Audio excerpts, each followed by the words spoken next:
अस्सलाम वालेकुम friends, welcome to my YouTube channel. आज की वीडियो में मैं आपको अपने नए टॉपिक सेट्स के बारे में बताऊंगी कि सेट्स क्या होते हैं, इसकी कुछ इम्पोर्टेंट जो टाइप्स हैं उसके बारे में, और उनको कैसे डिफ़ाइन करते हैं और उनकी क्या नोटेशंस हैं उनके बारे में मैं आपको सब चीज़ें बताऊंगी। ठीक है, सबसे पहले हम अपने टॉपिक की तरफ चलते हैं। सेट होता क्या है, इसकी डेफिनेशन क्या है।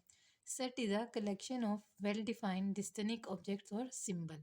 ठीक है, यानी कि इससे मुराद है, इस कलेक्शन से मुराद ये है कि वो डिफरेंट ऑब्जेक्ट्स भी हो सकते हैं। ठीक है, हमारे पास ये डिजिट्स हैं, ये भी हो सकते हैं। ठीक है, डिफरेंट सिटीज़ के नेम भी हो सकते हैं, कंट्रीज़ के नेम भी हो सकते हैं। इसमें हम सिंबल्स भी इंक्लूड कर सकते हैं। ठीक है, मुख्तलिफ इसमें चीज़ें हम अपनी तरफ से ऐड कर सकते हैं। ठीक है, आपने 7th क्लास में भी सेट्स के बारे में पढ़ा है और उसमें सबसे पहले बताया होगा कि हम सेट को कैसे डिफ़ाइन करते हैं और सेट को आइडेंटिफाई कैसे करते हैं। ठीक है, उन्होंने उसमें एग्जांपल्स दी होती थी और हम ये बताते थे कि ये जो सेट है वो किस तरह का सेट है। यानी कि हमारे पास समटाइम लिखा होता था डिफरेंट, उन्होंने ना कंट्रीज़ के नेम लिखे होते थे और हमने उनको बताना होता था कि ये सेट ऑफ क्या है। ठीक है, या प्रोविंसेस के नेम लिखे होते थे तो हम बताते थे कि ये सेट ऑफ प्रोविंसेस हैं, यानी कि पाकिस्तान के होंगे या जिस मर्जी कंट्री के होंगे, वो हमने आगे उसको आइडेंटिफाई करना होता है।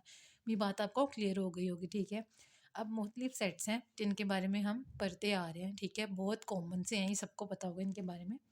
नेचुरल सब नंबर्स क्या होते हैं, ठीक है, जो कि अमूमन हम किस तरह याद रखते हैं, हम कैसे उसको आइडेंटिफाई करते हैं कि जो 1 से स्टार्ट होते हैं और अप टू सोन हमें नहीं पता कि ये कहाँ तक एंड होते हैं। ठीक है, हमने सिर्फ इसकी आइडेंटिफिकेशन क्या रखी है कि नेचुरल नंबर वो होता है कि जिसमें जो 1 से स्टार्ट होता है। ठीक है, होल नंबर क्या होता है, इसकी हमने आइडेंटिफिकेशन क्या रखी है, जो ज़ीरो से स्टार्ट होता है। ठीक है, इन दोनों में फ़र्क ही सिर्फ इस डिजिट का है, ज़ीरो का।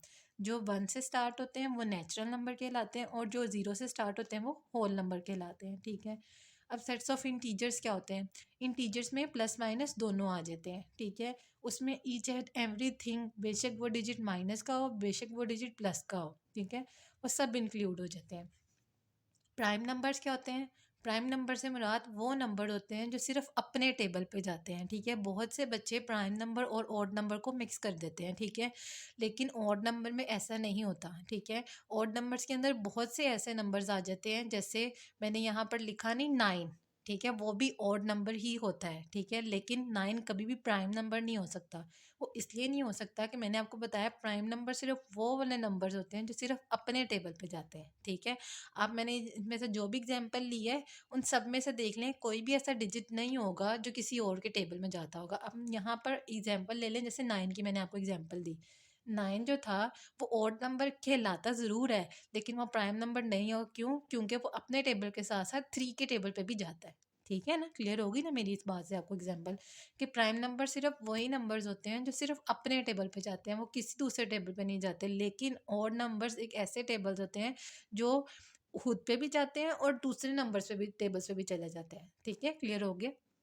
यूजुअली बहुत से यानी कि लोगों ने इसको एक बनाया हुआ है कि जी ये भी ऐसे ही नंबर होते हैं जो सिर्फ अपने टेबल पे जाते हैं। इससे मुराद ये नहीं है, ये कॉन्सेप्ट बिल्कुल गलत है। ठीक है, वो प्राइम नंबर्स ऐसे होते हैं। ऑड नंबर्स में बहुत से नंबर इस तरह के होते हैं जो अपने अलावा दूसरे टेबल पे भी चले जाते हैं। ठीक है, इवन नंबर्स कौन से होते हैं, जो 2 के टेबल में जाते हैं। ये तो कॉमन सी बात है, 2 4 6 8 जितने मर्जी कर लें आप। रैशनल नंबर कौन से होंगे, जो पी बाई क्यू की फॉर्म में, यानी कि आम इन अल्फाज में हम कह सकते हैं कि जो बटे की फॉर्म में लिखे होते हैं। ठीक है ना, मैंने बिल्कुल इजी वर्डिंग में एक्सप्लेन कर दिया।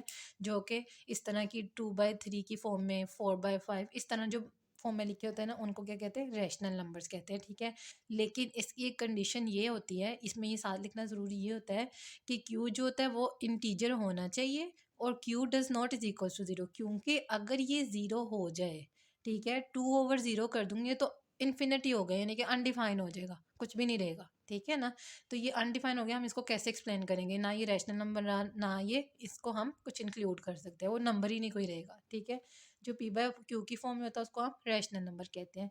ये सेट्स आई होप आपको क्लियर हो गए होंगे, और इनको नोटेशन करने का तरीका भी इनके नाम से ही, बहुत से ऐसे होते हैं जिनके नाम से पता चल जाता है। इनके जैसे नेचुरल नंबर है ना, तो उसको हम एन से रिप्रेजेंट करते हैं, कैपिटल एन से। ठीक है, होल नंबर होगा तो हम उसको डब्ल्यू से रिप्रेजेंट करेंगे। इंटीजर्स में थोड़ा सा आ जाता है कि उसको हम जी से करते हैं, आई से नहीं करते, ठीक है।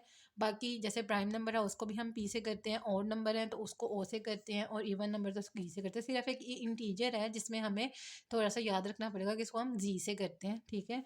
बाकी इन सबको इनके फर्स्ट लेटर से ही यानी कि आइडेंटिफाई कर लेते हैं, इसको कैसे हम नोटेट करते हैं, ठीक है। अब हम चलते हैं अपने दूसरे टॉपिक की तरफ, सबसेट क्या होता है, ठीक है। सबसेट क्या था, मैंने इधर एक एग्जांपल ली है। हमारे पास दो सेट्स हैं, ठीक है, एक सेट ए है और एक हमारे पास सेट बी है। अब इससे मैं आपको समझाऊंगी कि सबसेट क्या होता है। अगर उन्होंने कहा है set A is a subset of another set B, ठीक है, अगर हम कहते हैं फॉर एग्जांपल कि सेट ए जो है वो सेट बी का सबसेट है, ठीक है, यानी इस बात से क्या मुराद होगा, मतलब ये होगा कि सेट ए के सारे एलिमेंट्स किस में मौजूद हैं, सेट बी में, ठीक है। अब मैं आपको जनरल लाइफ की एग्जांपल देती हूँ। हम लाइब्रेरी में जाते हैं, ठीक है, लाइब्रेरी में बहुत सी बुक्स होती हैं, ठीक है। अगर ए को मैं आइडेंटिफाई कर दूँ, ए जो है वो है मैथ्स की बुक और बी जो है वो हमारी लाइब्रेरी है, ठीक है। तो इसका मतलब क्या होगा कि ए जो है वो सबसेट होगा बी का, क्योंकि लाइब्रेरी में मैथ्स की बुक भी मौजूद है, ठीक है। तो इससे आपको एग्जाम्पल क्लियर हो गई ना कि सबसेट वो होता है कि जिसमें एक सेट के सारे एलिमेंट्स दूसरे सेट में इंक्लूड हों, ठीक है।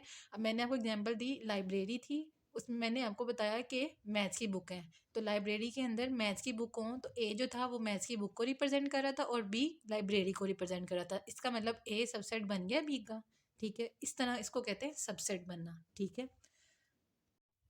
अब सबसेट की दो टाइप्स हैं, प्रॉपर सबसेट और इम्प्रॉपर सबसेट। प्रॉपर सबसेट क्या होता है, प्रॉपर सबसेट, इसकी भी मैं आपको एग्जांपल दे के आपको बताती हूँ, समझाती हूँ इसको। हमारे पास दो सेट्स थे ए एंड बी, ठीक है, and every element of set A is also the element of set B, यानी कि ए का हर एलिमेंट बी में मौजूद होगा, ठीक है। लेकिन बी में एक ऐसा एलिमेंट ज़रूर होगा जो ए में मौजूद नहीं होगा। जैसे मैंने यहाँ पर एग्जांपल लिखी, ए सेट लिया मैंने 1 2 3 था और बी लिया 1 2 3 4। अब ए के सारे एलिमेंट जो थे वो बी में मौजूद हैं, लेकिन बी का एक ऐसा एलिमेंट जो यहाँ पर 4 है वो इसमें मौजूद नहीं है, ठीक है। ऐसी कंडीशन में ऐसे सेट्स को हम क्या कहेंगे, प्रॉपर सबसेट।